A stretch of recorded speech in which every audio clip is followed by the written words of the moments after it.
Today we have a special program of interaction with a special guest. Her name is Dian Woff. By profession, she is an author, journalist, producer, scholar, and a blogger. She is a conversation with many languages. She speaks Japanese and Chinese, in addition to her mother tongue English. She wrote many articles and books on Tibet-related issues. The best known among Tibetan is the book, The Tibet Unconquered, published by Pelgrim Macmillan. So, Dian, welcome to this program. Thank you. It's an honor to be here. So, could you please introduce yourself to the viewers, what you are and what you really do? Well, okay. I am a lifelong student of Asian history, Asian art, culture, philosophy, including a lifelong student of Buddhism, the history of Buddhism and Tibetan Buddhism. My field is Chinese history. And because I feel that I can see both sides, I decided to become like a diplomat and write a solution to a very difficult problem by analysis, by reason, in order to help two sides and a compromise. So, they're talking of a solution. So I had the opportunity to read your book, and particularly the book which I referred earlier, The Tibet Unconquered. I think the book was very, very detailed, and you touch a lot of details historically and quite recent events also. So then again, you mentioned something in your articles about something what you call a roadmap, which could be a solution for Tibet and China issue. Yes. So what that roadmap really is, and how do you plan to apply that on the Tibet or the Chinese, the conflict or issue? Well, what I'm trying to do is make suggestions as a student of history. My father was a very great lawyer, and he specialized in creating harmonious solutions. So the point is, I have 3 points. First, I think we're at a very unique moment in Asian history. Many things are changing. We are at an extraordinary moment in world history because of all the technology. So the old solutions, if you stop and think about it, they were inherited by China from the Soviet Union. And I believe their reasoning is flawed. And the reason they have problems with minorities, and no country is perfect. History is not nice. Everybody makes mistakes. There's bad on both sides. So I'm not trying to be a critic. I'm trying to help solve a problem. But what the Chinese are trying to do will never be solved by the minority theory that they inherited from the Soviet Union. So I had an idea of creating a new historical model based on an old historical model. It's called an SETEZ. Right. Right? A special ethnic, trade, and ecological zone. And this would be a place where, as with the financial solutions that they've had, the financial ideas coming from Deng Xiaoping, this would be a place for a new moment for all minorities. Tibetans, I'm thinking mostly of the Muslims of Xinjiang, because the solutions are not working, and they haven't worked, and they'll never work. And so there is a very great thinker who is the former Secretary of the Treasury, Henry Paulson, and he came up with all these ways to take the state-owned enterprises and privatize them. So I'm suggesting a similar model to the financial model, create a secular zone. The Dalai Lama himself has said that he wishes to be a private person if he were to repatriate to Tibet. He wishes not to make the government religious. Mao Zedong thought that the Dalai Lama was the solution to Tibet. I have a photograph of this for my next book.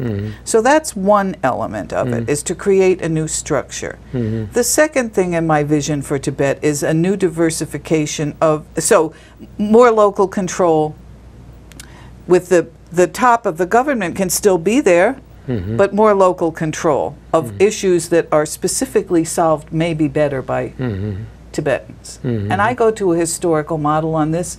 It's the model of Genghis Khan. Oh, okay. Because when he conquered the known world, he used local rule, similar to what the Dalai Lama is suggesting.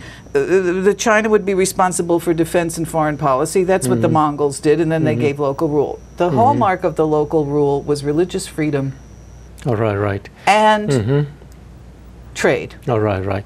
Then, Dian, you also mentioned in one of your articles about losing reins on the minorities. Now, in your book also you refer about the way as you just mentioned about how the Russian look at the minorities, how the Communist Party of China looked at the minorities, how the Nationalist Party, the Kuomintang, looked at the national parties. So when you talk about the losing the reins, are you talking about kind of a little relaxing the control or the changing policy on the minorities? How do you kind of, explain that in the present context of the present leadership looking at the minorities? Okay, here's what it is. In Soviet theory, which Mao took over when he inherited, there is this idea of creating the minorities as a new Soviet person. I mean, Stalin did this with the minorities in Russia. So they try to social engineer. Well, the history of the 20th century, because the communists believe that when the standard of living was raised, now here there's common ground between the communists and between Buddhists. Although there may be Tibetans who do not want to be Buddhists. They could be secular or they could be religious. They could, because if you think about it, America is not a perfect country, but we do have a space for freedom of choice, freedom of consciousness, that it would not be a threat to the Chinese state, in my opinion. So the loose reins would be to decriminalize religion, to decriminalize prison for the practice of religion. Let it be, and I'll give you a perfect example. I come from Florida. I have been a witness to the Cuban Revolution my whole life. Fidel Castro just let the Pope come to Havana. Okay, even in this communist state, there's now a space for this, to open up a space for conscience. Now, with the Chinese, you could just say socialism has we're grateful for the Chinese for raising the standard of living and doing many things which, for the common people, which Buddhism and communism may have in common. And now socialism has progressed to the point where we can have the looser rein would be like the Mongol model, an Asian historical model that would be less trying to socially engineer individual or punishment for religion, to decriminalize religion, basically, and maybe grant an amnesty to the monks and the nuns. Yeah, you also referred in one of your writings saying that the Chairman Mao considers Dalai Lama a very key factor in the resolution of Tibet or China issue. But then, what about the current leadership in China? Do you think are they kind of going with the same trend, or are they kind of treating entirely a different kind of how they look at Dalai Lama? When we hear some stories about, in one way, officially they call him almost like a demon, can all kind of names. He's separatist, all this. So then I think what you are what you explain in your writings and book, and what they are kind of officially labeling are very different. Yes, there is a tendency to demonize the Dalai Lama, and I believe that it would be in the Chinese interest for this to stop, and I'll tell you why. Because in the global media world, it does not look good for the Chinese. It's a public relations nightmare, and it's going to get worse with the advent of the Olympics. Back at home, it's not producing, with internal dialogue, it's not producing any good effect. The Dalai Lama wishes to repatriate. So how could he be a separatist?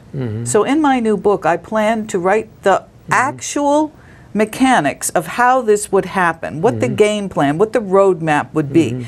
So that the name, for example, Castro just had the Pope in Havana. You know, a communist country in the Western world. Oh, right. So what I'm suggesting is that there's a historical moment when it's time for new ideas. It's time for trying new solutions, because the old solution of either forcing Tibetans and Muslims to assimilate, or saying, well, if we give them too much freedom, they're going to separate. This is a fantasy. It's an unproductive fantasy. Then, Dian, in your book also you mentioned about certain missed opportunities. You also mentioned about something about the weaknesses, and particularly you said in the Tibetan history, the transition from one Dalai Lama to another Dalai Lama is always a weakness in the Tibetan history. Now we are kind of going through that kind of transition right now, in the sense that His Holiness the Dalai Lama have already reached the age of 80, and we kind of, so what kind of preparation do you think the Tibetan or, Tibet supporters should make for this kind of, transition, which you call as a weak link? Well, I think if the Chinese were very, very smart about this, they would see the Dalai Lama as an element, aside from the fact that he's a very great philosopher and thinker, a cultural identity element to bring Tibet to the side of China. If Tibet were turned into, if the economy were allowed to diversify, become a banking center, become a healing center, all this beauty could be projected out into a region which is going to get worse because of the export of jihad, the drug trade, the arms trade. It would be the restoration of an old trade pattern that preceded the Cold War and it preceded the colonial period. And I see it as being a benefit to China. But they would, I think that they should take advantage of the living Dalai Lama and create this solution. Right, okay. Another thing you mentioned about how, the China uses, the Panchen Lama in the Tibetan politics.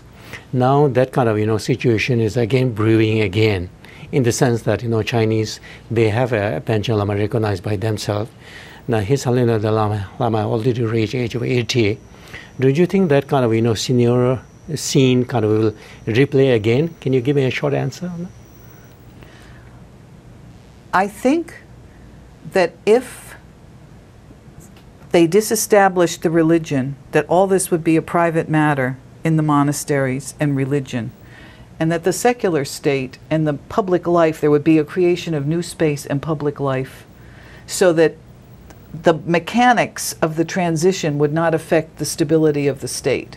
In other words, as the Dalai Lama himself has said, America has the right idea. You separate the two. It's not an issue anymore. You create it as a non-issue. Right. Okay, Diana, thank you so much for your time. Thank I you. know this is a very brief, you have a lot to talk, but I think just because of time constraint, I have to stop here.